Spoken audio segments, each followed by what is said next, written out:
Welcome, everybody.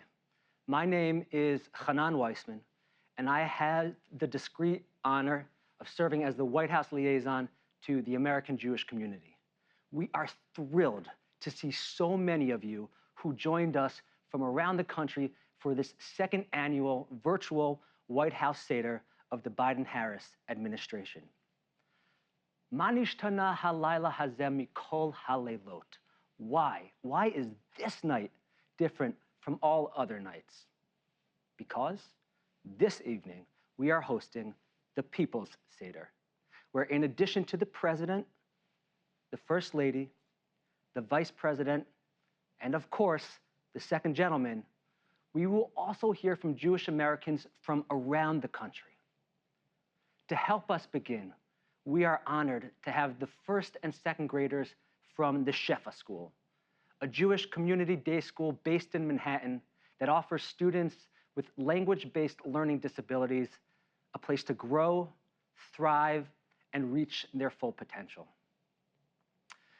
The children of the Shefa School will begin this Seder service, as we have done for centuries, with a singing rendition of Kadesh or Chatz.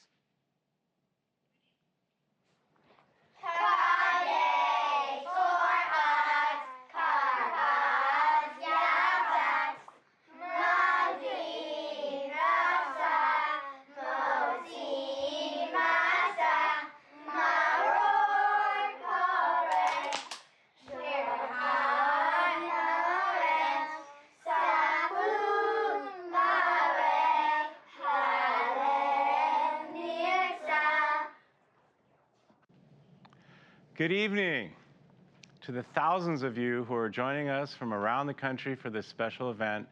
Welcome to the Biden-Harris administration's second virtual White House Seder. I've got to admit, I've been looking forward to hosting this event since we did this last year. And over the past year, I've had the honor of visiting people from communities all across the country. I've been touched by how many people have made a point to tell me how much last year's virtual Seder meant to them and to their entire family. Now, admittedly, two of those people were my parents, Mike and Barb. Hi, Mom and Dad. But believe me, they weren't alone. So many people tell me how meaningful it was to see the White House celebrate with them and honor their traditions. Others told me they recorded the event and watched it as a family when they gathered for their own Seder. Now, everyone here at the White House was so moved to know that our virtual gathering made such an impact. And that's why this year, we're calling our virtual Seder the People's Seder at the People's House. Passover is, and always has been, my favorite Jewish holiday. And it's not just because of the gelatinous gefilte fish, and I love mine with horseradish, by the way. It's because ever since I was a kid, I've been inspired by the story of Exodus, whose retelling serves as the heart of our Seder experience. And I know I'm not alone. Generations of my ancestors and many of yours have turned to the redemptive promise of the Passover narrative as a source of hope, to endure prejudice, persecution, and pogroms, to survive expulsions and to seek emancipation, to believe in a possibility of a promised land, and to know it's not beyond your reach. So even as the Exodus tells the story of a particular people, its message is universal. It's a story that is as timeless as it is timely. A story that nourished the aspirations of our founding fathers who sought to liberate a people from foreign rule. It's a story that makes me think about people facing war and conflict in communities around the world, including the brave people of Ukraine. Throughout the ages, the Exodus has helped people across all walks of life weather the indignity of their circumstance and allow them to hold on to the possibility that, yes, a better tomorrow is still ahead. Each Passover, we are asked to not only retell an ancient story, but to give it new meaning by adding to it with our own story. I thought about this a lot yesterday when I met with a group of unbelievable, dynamic 8th grade students at a Jewish day school right here in DC. We talked about the importance of Passover. The reflections that they shared were wise beyond their years. They talked about perseverance, how the Passover story reminds us all that even during the most difficult times, there was always hope. They shared how they witnessed perseverance throughout the pandemic. They talked about the power of questioning. Why do we ask the same questions each year during our Seder? And they reminded me that it's because each year we grow and have a deeper understanding of what the answers to those questions are. Lastly, they talked about that inevitable moment when someone falls asleep at the Seder table. You all know that scene. We've all been there before.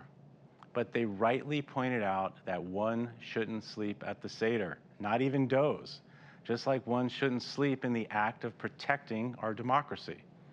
Full and active participation in our Seder and in one's democracy ultimately strengthens both.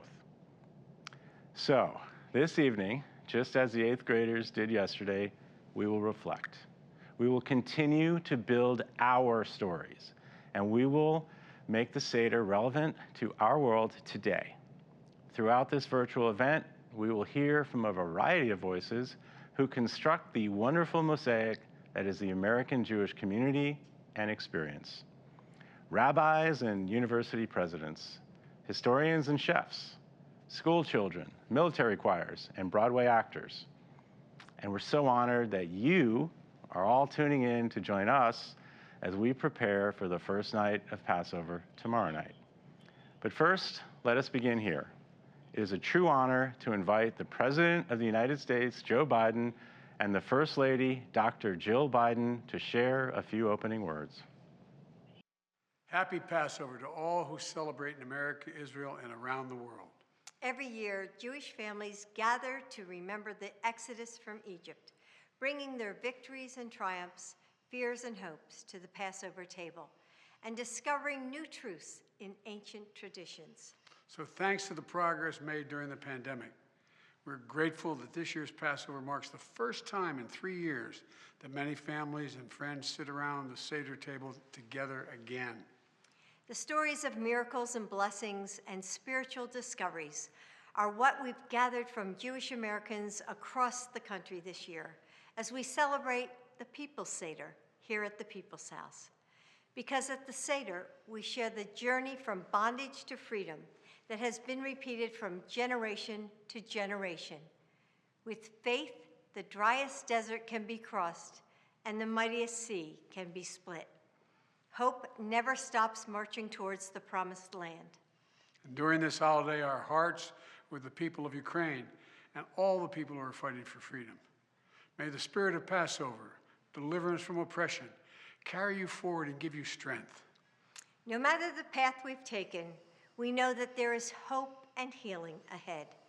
As is said at the Passover table, all those who are hungry, let them come and eat.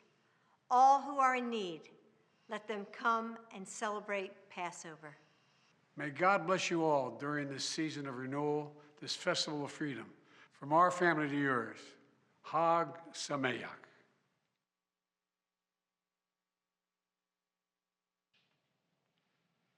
Thank you, President Biden, and thank you to the First Lady, Dr. Jill Biden, for those inspiring remarks.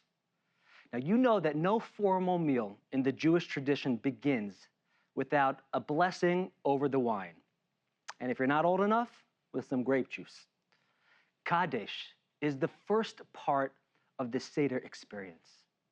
And here to join us in speaking about Kadesh and in reciting the Kiddush is cantor David Fromer, the Jewish chaplain at West Point.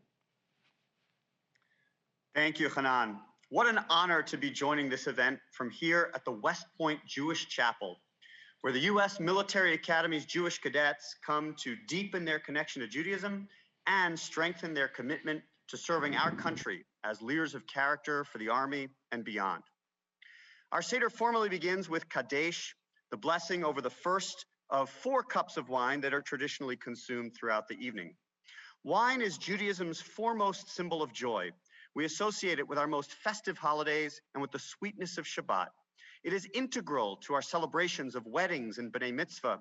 And the book of Judges even relates that God is cheered by wine just as people are.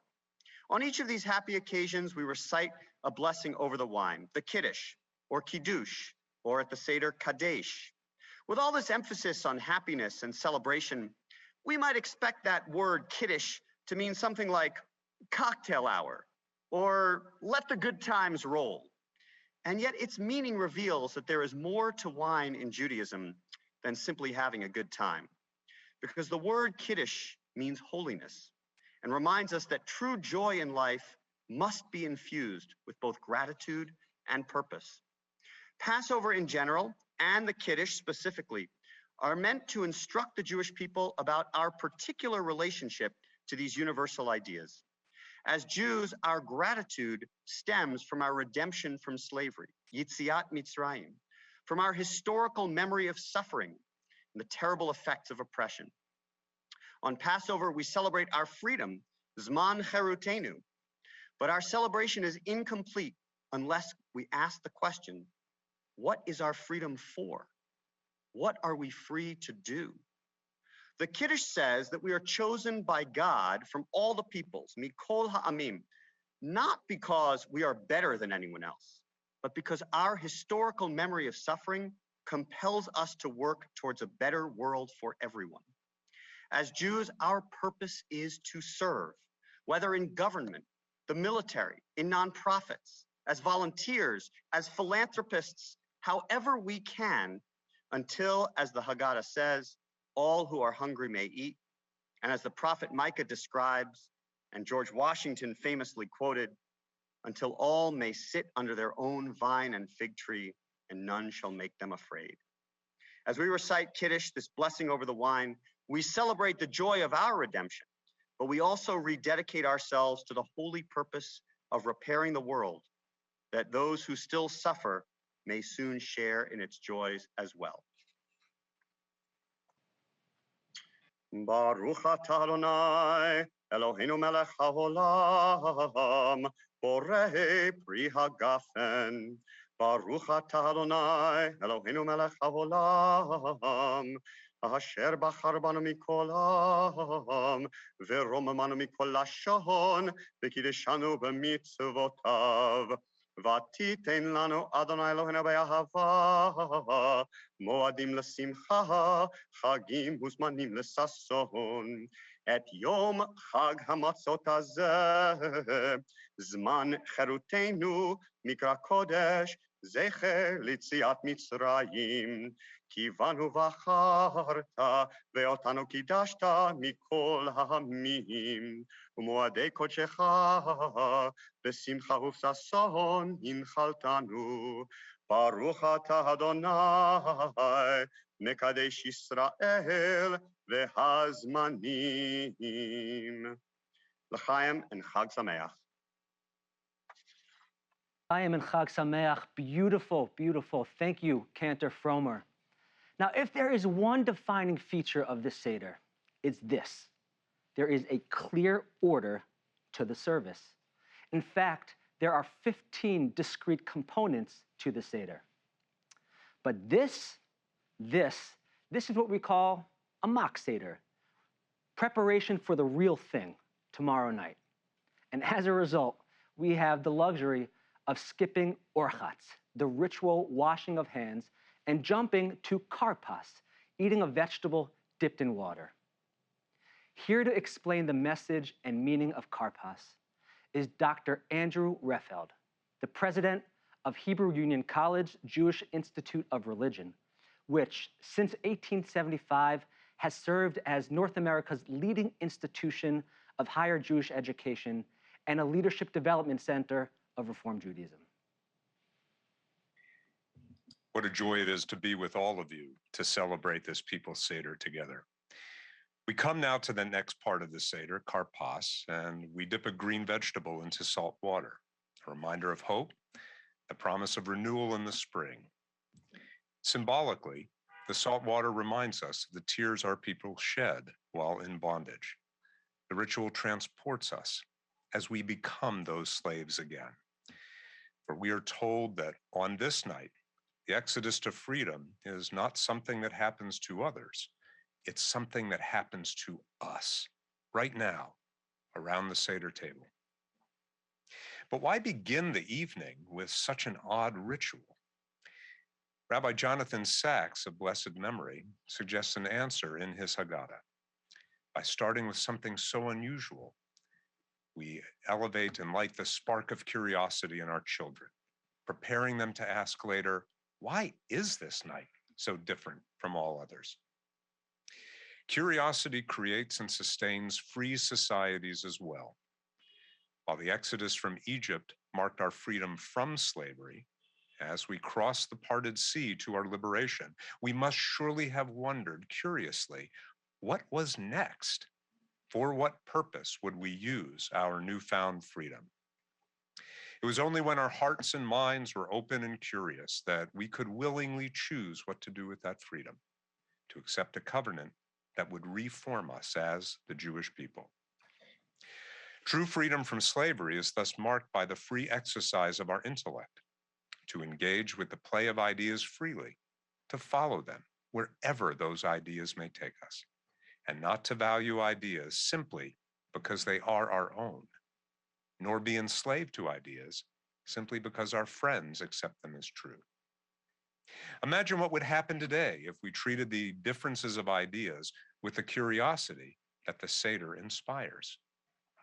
Curiosity requires humility, the humility to ask first, what if I or we are mistaken, not you? Even when these ideas concern the most important commitments of our lives. Being curious promotes empathy. For when we are curious, we ask without incrimination, what do others see of value in their ideas? Why are those ideas important to them? And when we are curious, we focus less on who said what and more on what was said. Depersonalizing our increasingly corrosive and bullying civil discourse. So as we dip Karpas this year at the Seder, inspired by the promise of spring renewal and remembering that we were once slaves in Egypt, we embrace that spirit of curiosity, cultivating humility and empathy, enough necessary to strengthen our Jewish communities and the fragile civil society upon which our freedom now depends. Chag Pesach Sameach. Chag Sameach to you, and thank you, Dr. Reffeld. At this point in the Seder, we turn to Yachatz, where we traditionally take 3 matzahs and break the middle one. It is an act rife with symbolism. We deliberately asked our next speaker to share some words about this section, not just because Deborah Lipstadt is a world-renowned historian of the Holocaust and anti-Semitism, someone who has spent her career studying the brokenness of societies, but also because her nomination to serve as the State Department's special envoy to monitor and combat anti-Semitism, now with the rank of ambassador, actually unified the American Jewish community in remarkable and profound ways. It is a great honor to finally welcome Ambassador-designate Deborah Lipstadt to share her first public words since her Senate confirmation several weeks ago. Thank you, Hanan. When I was young, my mother would passionately describe how her father, an Orthodox Jew living in Detroit in the 1920s, would wait for the arrival from New York of a shipment of shmura matzahs, the special handmade matzahs in which the wheat has been carefully watched to ensure that there was no leaven. He would carefully open the package to see if there were 6 whole unbroken matzahs, 3 for each night. If any one was broken, it could not be used to fulfill the Seder ritual. The family would gather for the Seder, and shortly after the Kiddush, he would take one of those precious matzahs whose wholeness was crucial to their use, lift it up, and break it. It seems to make no sense. How might we understand this act? I think it tells us that the world is always in some form of balance or imbalance between wholeness and brokenness. This past month, it has been terribly broken. All around us, we see pain, suffering, killings, attacks on children and civilians. And so many of us individually are broken in ways that are invisible to others. The Hebrew scriptures, the Torah, instructs us to gather together with our families. And if our families are too small, to gather together with others in our community. Gather together to celebrate. It's easy to be oblivious to this brokenness. But the Seder ritual of Yachas ensures that we are not. As we break the matzah, let us think of those whose lives are so broken, who are even now in pain, whether it is in a war zone or in a private place. But reflect also on the fact that we set aside the larger piece of that broken matzah, which we eat at the conclusion of the Seder. Yachatz reminds us that despite the world's terrible brokenness, it is more whole than shattered. We will begin the Seder with brokenness, but we will conclude the Seder with the psalmist's song of praise, Hodu, hallelujah. We begin with shattering, but we shall move towards envisioning the messianic age when tradition posits, no nation shall have soared up anymore. All peoples shall dwell together in peace, and none shall make you afraid.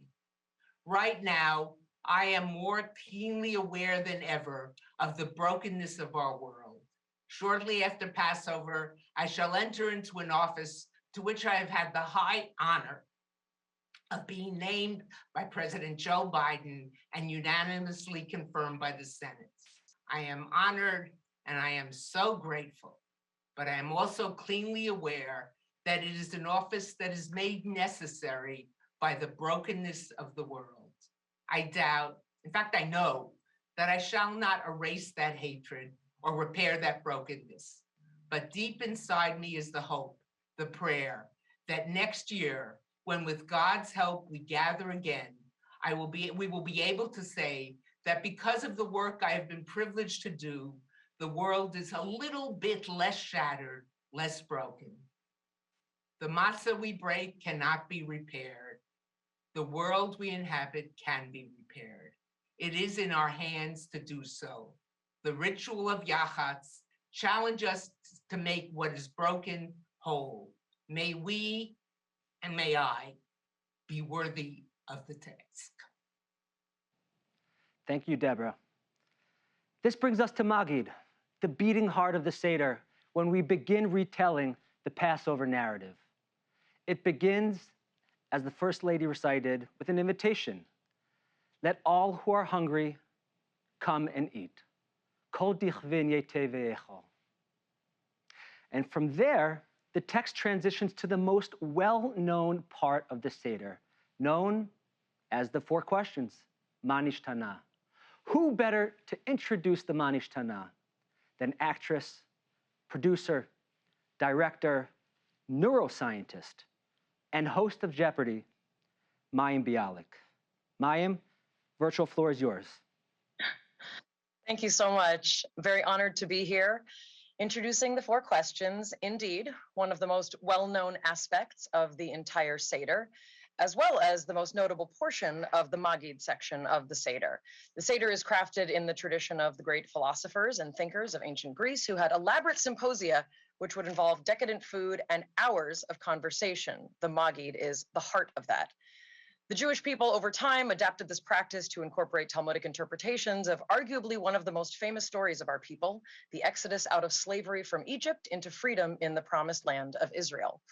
We are at a time in history yet again, where the story of exile and exodus is upon us as the world watches a war play out in Ukraine, a country where many of my own ancestors and many of our ancestors fled just a few generations ago. They say every Jewish question has several answers, and I guess as host of Jeopardy, I know a lot about questions and also a lot about responses. And they say where there is one question, Jews will have at least two answers. There are many questions to be asked about our global as well as communal responsibility to the people of Ukraine and the people of all nations who still suffer and are not free. Suffice it to say, the lessons of the Seder and the struggle for freedom, which Passover embodies, are as true now as they were thousands of years ago, when our people fled oppression in the hopes of something better.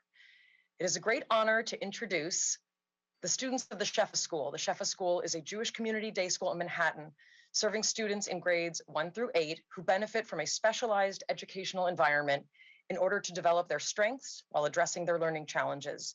They specifically serve students with language-based learning disabilities who have not yet reached their potential levels of success. And these students are going to help us with the 4 questions. Chag Pesach Sameach.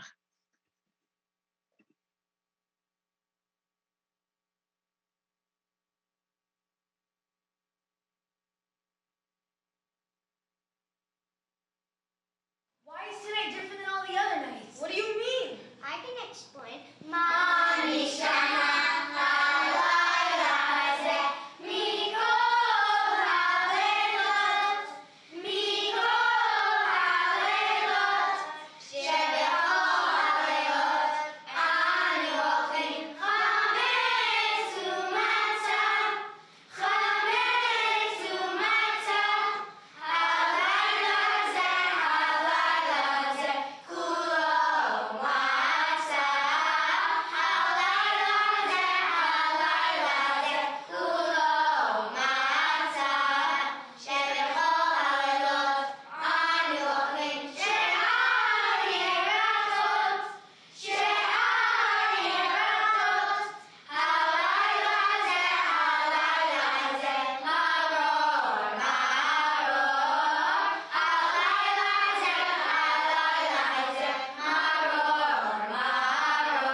Different from all the other nights. Well, it's not every night you sing for the White House. Happy Passover!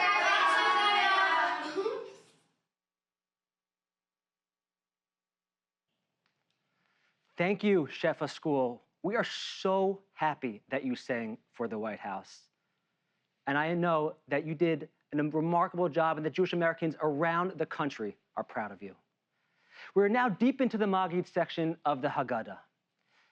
And we are deeply fortunate to have with us Rabbi Dr. Ari Berman, president of Yeshiva University, the flagship Jewish university. Some of you might have heard about Yeshiva University over the last several months because of its men's basketball team, which won 50 consecutive games over the last few seasons. Tonight, Rabbi Berman will not be talking basketball, although I'd love to have that conversation. But he is joining us from Israel, where he is celebrating Passover with his family, and will share some thoughts about the Maggid section. Rabbi Berman, the virtual floor is yours. Thank you so much, Hanan, for that wonderful introduction. President Biden, First Lady Dr. Joe Biden, Vice President Harris, Second Gentleman Doug Emhoff, and all of the distinguished representatives of the American Jewish community who are participating in this wonderful and meaningful Seder. It's such an honor to be here with you today, towards the evening, at this very fitting moment. For having a Seder at the White House is actually very fitting.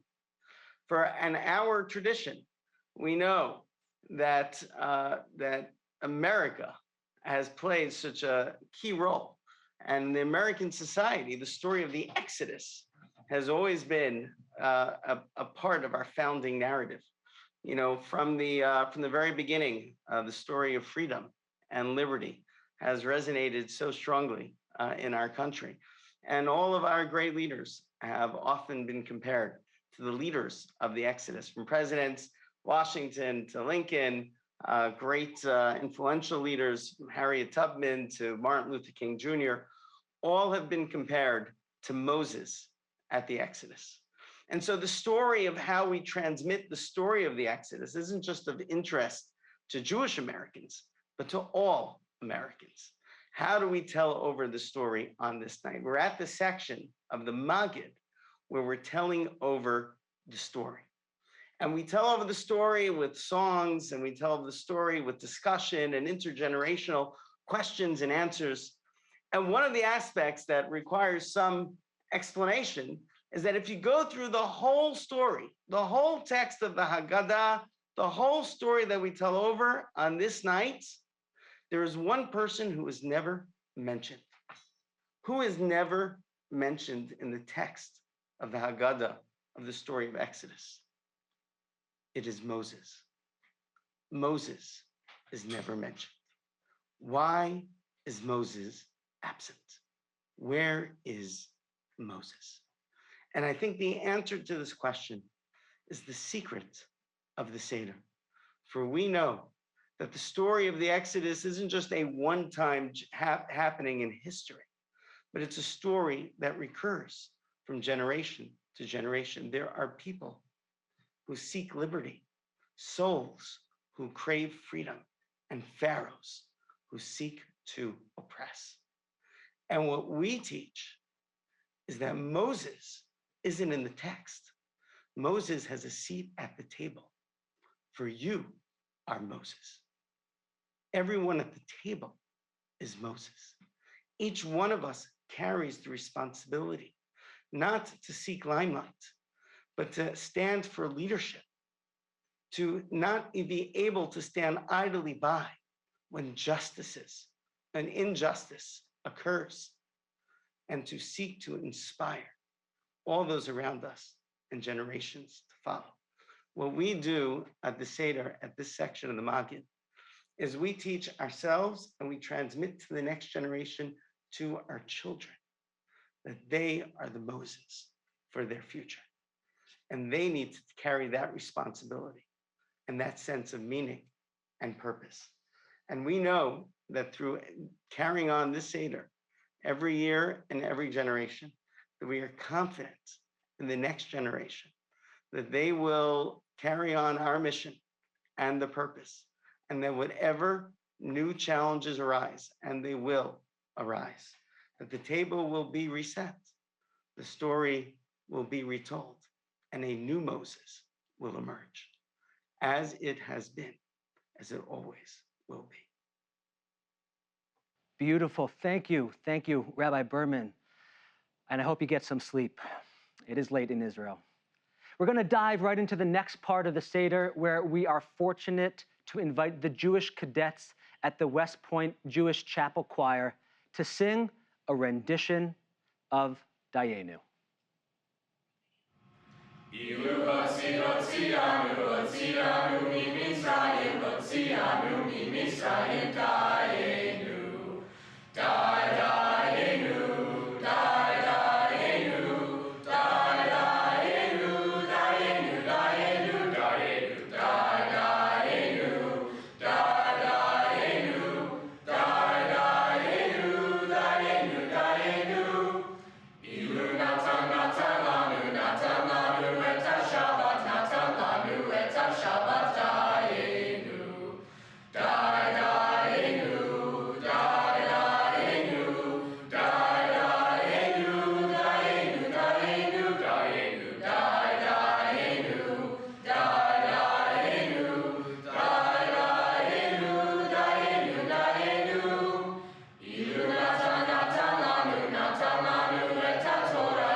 That was fantastic.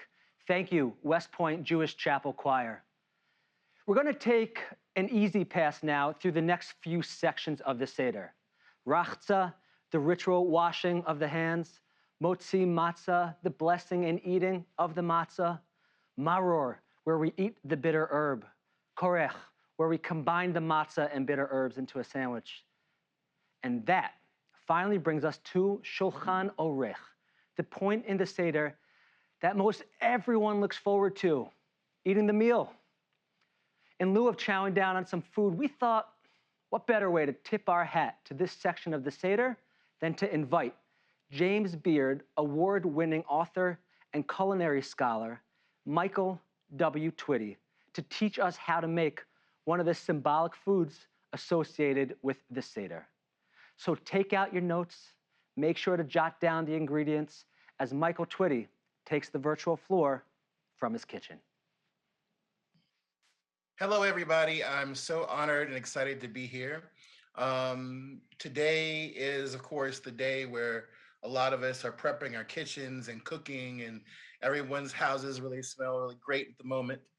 And so for me, haroset is like one of the key foods that really tells a story about what Pesach means. Now, of course, at my Seder, which is going to be a very kosher soul style Seder, we're going to have West African inspired brisket, and we're going to have collard greens, and we're going to have rice, because I eat kitniot, some Sephardi practice, and so many other things. Megina, the meat pie that my rabbi and Rebbetzin taught me how to make many years ago as part of a Sephardic congregation, which is made from lamb and onions and matzah. But, you know, the harosas that I make are part of, you know, my weekly diet. You know, you can't eat anything for breakfast on Pesach. You know, there's no cereal. You can eat the awful cereal, but you have to eat fresh things. So a week of haroset for most people means apples, wine, nuts, spices. And then there's another haroset that I make for the Seder. I have two Seder plates. One is the traditional Seder plate with the parsley or boiled potato, or, you know, the shank bone, etc. And the other Seder plate represents my heritage as an African American, a Jew of African American descent. And that haroset is cinnamon and pecans and molasses. And so you're wondering, why those three things? One, on that African American Seder plate, there's symbols that represent the journey of enslaved Africans to freedom. The molasses represents the transatlantic slave trade. Sugar brought more people into enslavement than cotton or tobacco. The other one is pecans. When our ancestors came to the American South, they had to make their exile work. They had to find a way to survive. They had to find a way to overcome. Passover is very special to me in more than one way. It's my favorite holiday. It's certainly a holiday that brings us to an acknowledgement of the beauty of our American Jewish community. Only here do we have the opportunity to see so many different people from so many different backgrounds. And their haroset may be made out of dates. It may be made out of Asian pears. It may be made out of a plethora of ingredients, but it represents our uniqueness and diversity and wholeness as a people. Passover in particular is important for me because I believe the food in our traditions, Jewish, African American, are forms of text. They're how I tell my version of both people's culinary histories. And I want to share with you a very special story that's near and dear to my heart before I conclude. On April 9th, 1865, it was a Sunday, and my great-great-grandfather was enslaved in Virginia, where I currently live. And he happened to live down the road from a little town that we come to know as Appomattox. And he came there with his brother George. His name was Elijah, all coincidence implied. And Elijah and George were there with their soon-to-be former slaveholder. And they were told, as General Grant and General Lee left the courthouse, they were free. They immediately got on a horse and told everybody, you're free. Not to their knowledge, but to my knowledge, 150 plus years later, April 10th, that night was the eve of Pesach, 1865. So for my great-great-grandfather Elijah and so many other people who were bound in slavery for 200 plus years in America, the nightmare was over and he was there to witness it. And how beautiful it is that the story that inspired enslaved African Americans, that story was retold the very next night, the eve of Pesach, 1865. So in his honor, I offer you some haroset. You're welcome to come to my table and sing Go Down Moses together. Because what I love and appreciate about Judaism is not only that we eat and we celebrate, but we use that time to tell the stories and tell truths that are vulnerable, that we might not others share. And I'm so grateful to be present here at this event, to share my great-great-grandfather's story, to share some of my minhag, and to wish you all Hag Sameach. Fantastic. Thank you, Chef. We're almost at the tail end of the Seder. We've retold the story. We ate delicious food. We're 2 glasses of wine deep. The kids found the afikomen. We're tired. It's late. One of your great uncles already fell asleep at the table and you're told not to bother him. What better time than now, perhaps at its most difficult, to express gratitude? That is what Hallel is about. And that is what Shuli Rubin Schwartz will delve into right now. Chancellor Schwartz is the chancellor of the Jewish Theological Seminary, one of the world's preeminent centers of Jewish higher education. Chancellor Schwartz, the virtual floor is yours. Thank you so much, Hanan. As we all know, the Passover Haggadah commands us not only to tell the story of the Israelites' journey from slavery to freedom, but also to actually feel as if we were personally freed from bondage. The Haggadah purposely cultivates a sense of moral responsibility toward those suffering in our own day. This year, like so many of you, and like we've heard many times this evening, I can't think about the Passover story without thinking about the people of Ukraine fleeing a violent invasion perpetrated by a modern day tyrant. I'm especially thinking about Ukraine because it was exactly 100 years ago, in April 1922, that my great-grandparents fled their home in what is now Ukraine, also in the face of violence. My great-grandfather, who was an educator and a journalist, left a diary of his experience. He described the sadness of leaving the only home he had ever known, even as he acknowledged that he was fleeing a place where he and his fellow Jews were hated and persecuted. I think he captured the anguish of refugees everywhere when he wrote, "Nobody desired to go, but everybody had to go. And when somebody flees, there's no question where to. Where your feet carry you, where you have the possibility." My great-grandparents arrived in the United States. Thank God they had that possibility. And thanks to their bravery and determination, and to the blessing of living in a democracy, our family has flourished. As we recite the Hallel, or songs of praise to God, during this part of the Seder, let us offer gratitude for the gift of our ancestors landing in this country, where they could retain their cherished traditions while participating fully in a free society. My family is not unique in having ancestors who emigrated from Ukraine. Thousands, hundreds of thousands of American Jews share that history. Watching innocent Ukrainians fleeing for their lives, we think of relatives who fled some of the very same cities that are now in the news every day. We're thinking too about the Ukrainian Jewish communities of today, communities that have been lovingly nurtured and revitalized. We pray that these communities one day will flourish again. Now, as we praise God for the miracles of Passover, for bringing us from slavery to freedom, from darkness to light, may our gratitude inspire us to continue God's work in this world.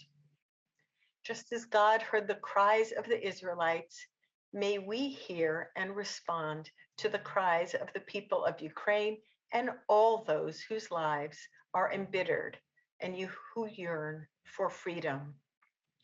What better way is there to express thanks for our own good fortune? Chag Sameach to everyone.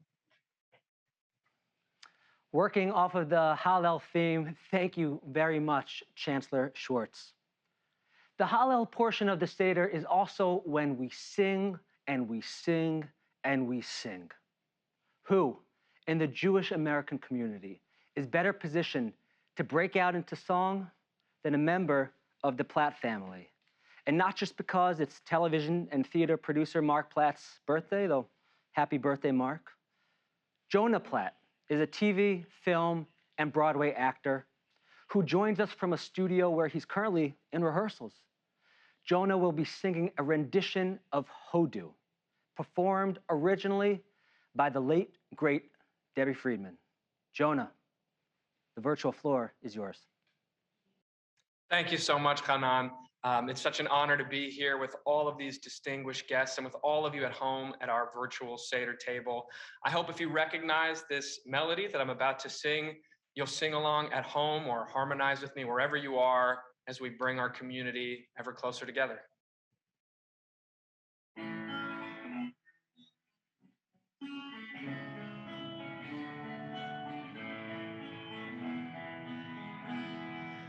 Hodu Adonai ki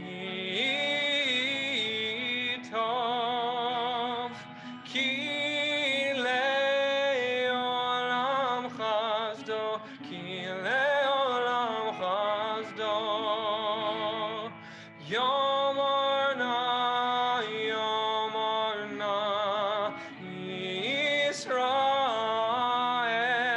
Yisrael, ki le'olam chasdo, ki le'olam chasdo. Yom Runa, Beit Aaron, ki le'olam chasdo, ki le'olam chasdo. Yom Runa, Yirei Adonai, ki le'olam chasdo, ki le'olam chasdo. Let all who revere God's name now say, ki le'olam chasdo. Give thanks to the Lord, for God is good. Ki le'olam chasdo. Hodu l'Adonai, ki tov, ki le'olam chasdo, ki le'olam chasdo. Chag Sameach.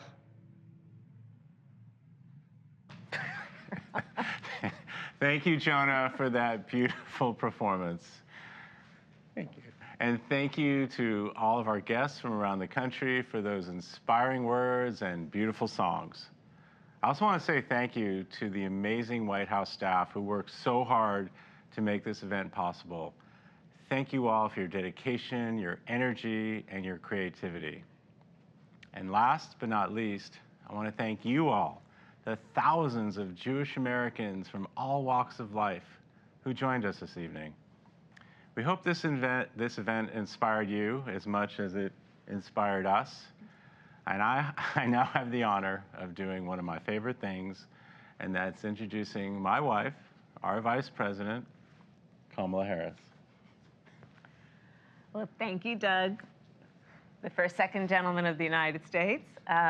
Greetings, everyone, greetings. It is so good to be together. I want to thank, of course, our President, Joe Biden, for bringing us together. And to all the members of Congress who are with us, thank you as well for your leadership and your great work. And to everyone, thank you for making this evening possible. For countless generations, people have gathered around the Seder table to be reminded of the power of faith and of the resilience of the human spirit, to relive the journey from oppression to freedom, and to find comfort in this story of hope and redemption. This year, it is an honor to gather once again to celebrate this sacred holiday and to renew our shared commitment to fighting for all those who are not yet free. Tomorrow night, our family, like so many families in the United States and the State of Israel and around the world, will return to the Seder table. Doug and I will host a Seder at our home with some of our Jewish staff members, and we are both looking forward to it very much. As I told the President of Israel when I spoke with him earlier today, we believe it will be the first Passover Seder ever hosted at the Vice President's residence. Thank you all again for joining us, and from our family to yours, happy Passover. Thank you again. There's so much to think about in terms of the blessings we have all received. Happy Passover. Happy Passover. Next year in Jerusalem. Take care.